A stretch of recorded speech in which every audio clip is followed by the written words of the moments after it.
à notre appel dans l'urgence. Action républicaine tient sa 6e conférence de presse pour se prononcer sur l'actualité nationale et internationale. Je suis El Hadj Almarem Faye, chargé de la communication du mouvement Action républicaine, qui est un mouvement satellite de l'Alliance pour la République, l'APR. Je vais procéder à la lecture du texte liminaire en français et en wolof. Après, on passera aux questions-réponses. L'amnistie de la honte, le déni de justice sociale pour un Sénégal plus hypocrite.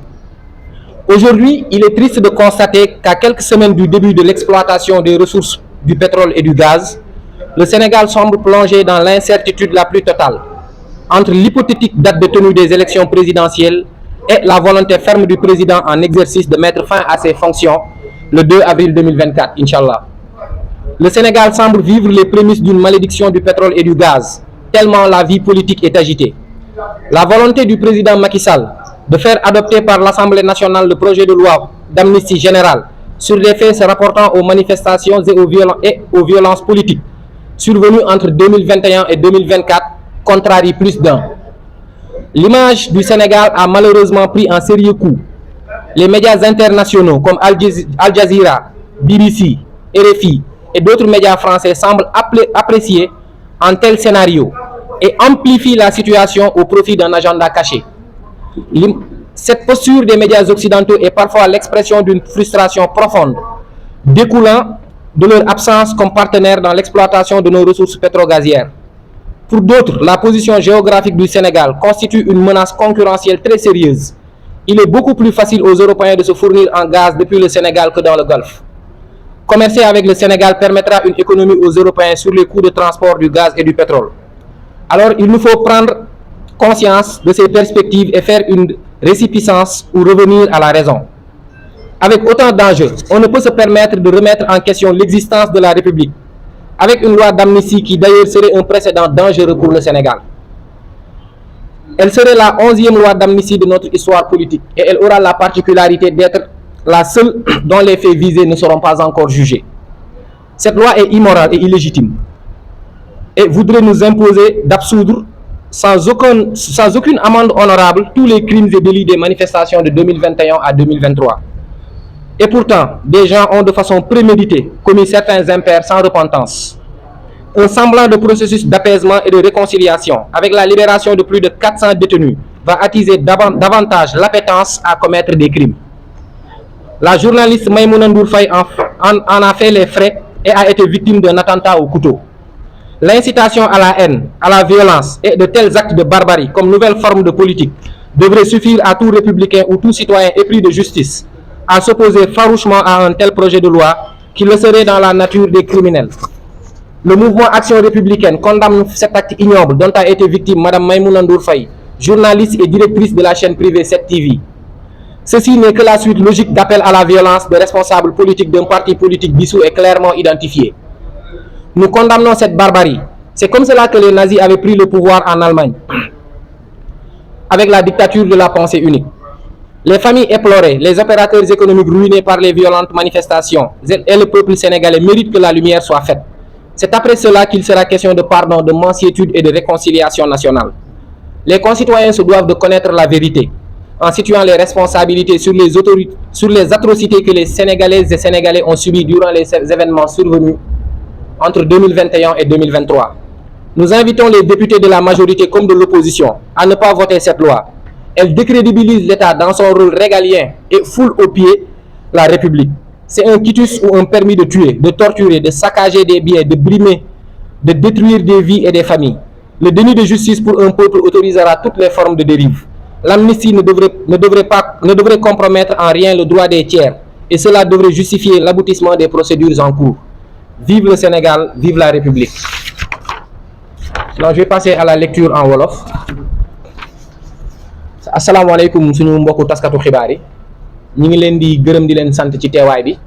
donte xatoon na gàtt na tey nag ñun la waa mouvement Action républicaine comme niñ ko saxoo di defee bëgg a saafonteeg askan wi par rapport ak xew-xew yi jamono ci réew mi ak li ko wër.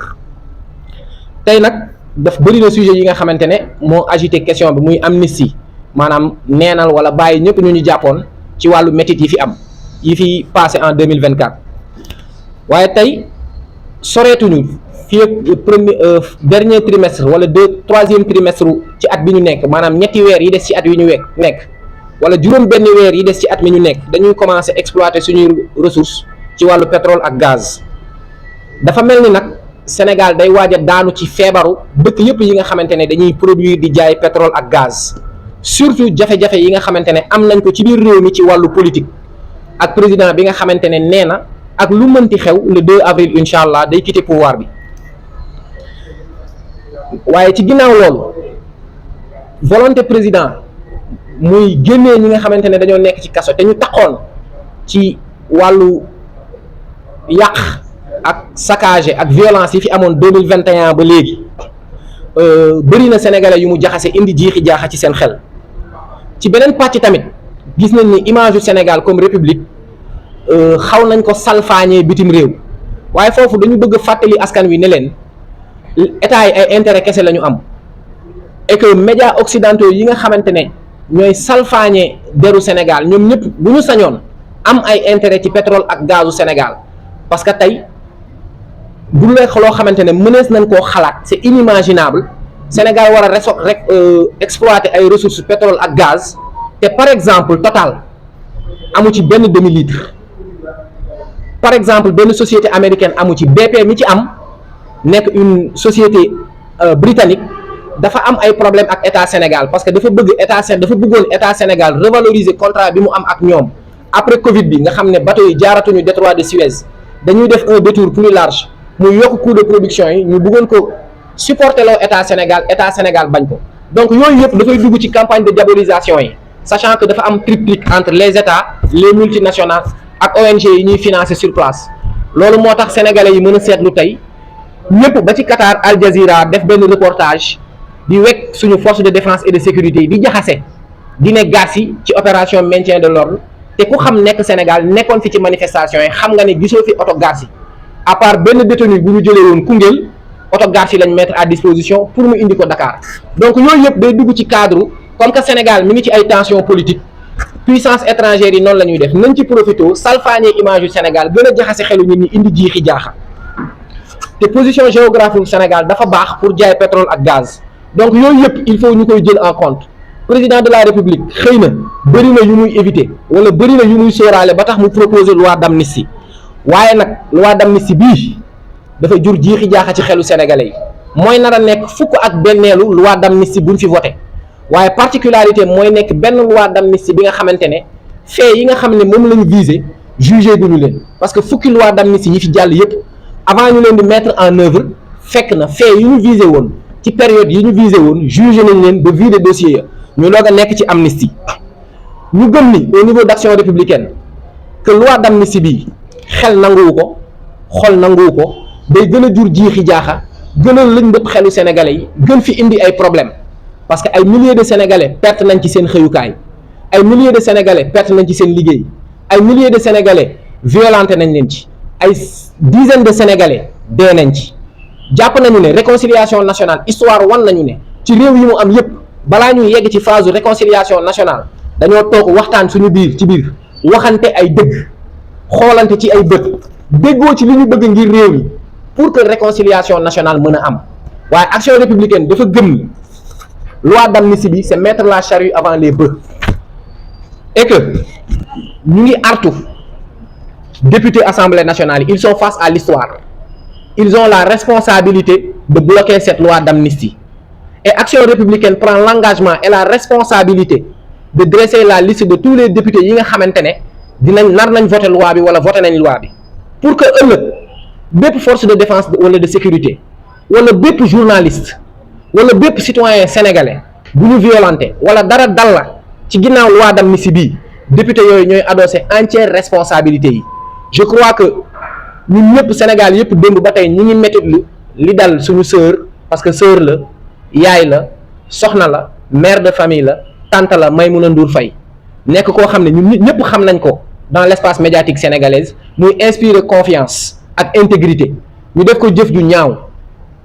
muy loo xamante ne ñu ngi koy mettitlu te jeexalaguñu parce que ba léegi ça entre dans le cadre dafay dugg ci problèmes sociaux ak problèmes politiques yi ñu nekkee Sénégal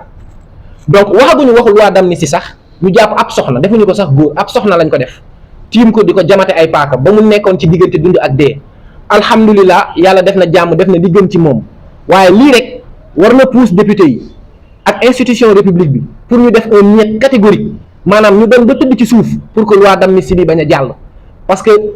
bëgg apaiser espace politique tax na ñu libérer ay nit ñoo xamante ne bi ñu leen libérer ñu génn amul benn rëcc bu am ci ñoom amul benn dellu ginnaaw bu am ci ñoom dañuy seetlu ni kat dañoo radicaliser wu en prison wala dañoo gën a féete ci li ñu gëmoon en prison te loolu du mooy indi réconciliation nationale du mooy indi espace pacifié du ñu mettre en corrélation libération détenus yi ak li xew démb mais mënuñu ko séparer aussi ci xel donc encore une fois ñuy insister ci député yi ils ont une responsabilité historique bañ a voter loi d'amnistie boo xamante ne faits yi ñuy viser ak durée yi ñuy viser jugé guñ ko vidé guñ leen et Action républicaine en tant que mouvement politique prendra toutes ses responsabilités pour mettre un nom sur tous les visages des députés qui auront voté la loi là parce que lii salfaañe Sénégal la dafay tax dafay yàq suñu démocratie sociale maanaam suñu jokkalante ci biir réew mi déjà commencé na yàq espace médiatique bi jiixi jaaxa politique yi ñu ngi gis ay positions yoo xamante ne doy na waar heureusement ba le corporatisme maanaam àndandoo boole doolente ci wàllu journalisme am na ci doole ba démb seetlu nañ ne ñëpp taxaw nañ takk seen tubéy pour ne lii bu mu fi amati mais pour ñu mën a éviter yii yëpp il faut que ñu garantir suñuy banqaasi réew maanaam institution réew mi il faut ñu leen di dooleel et genre initiative yi mel ni loi d'amnistie bii bokkul ci lii dooleel banqaasi réew mi dafay salfaañee banqaasi réew mi parce que dañoo nekk ci réew moo xamante ne ku def lu yenewul maanaa dañ laa war a teg ci yoon pour que nga mën a nekk exemple ci ñëpp pour ñu mën a am Sénégal bi ñu bëgg yàlla def na ni Sénégal musuñu xam ay wàllu guerre civile wala coowoo wala affaire yooyu mais li dal Maïmouna Ndour Faye commencé nañ ko seetlu ci réseaux sociaux yi sénégalais yëpp ñu ngi commencé wax que chacun assure sa propre sécurité maanaam kenn ku nekk na nga jël sa kaaraange bopp bu ñu tollee foofu fan la ñu jëm bu ku nekk naree gérer sa kaaraange bopp bu ku nekk naree fajal sa bopp sa soxla loolu yëpp mbir yooyu yëpp boo leen boolee dafa war a tax ñu teg loi d'amnistie bi ci suuf encore une fois Action républicaine di insister di woo député yi à la responsabilité ils sont face à une époque historique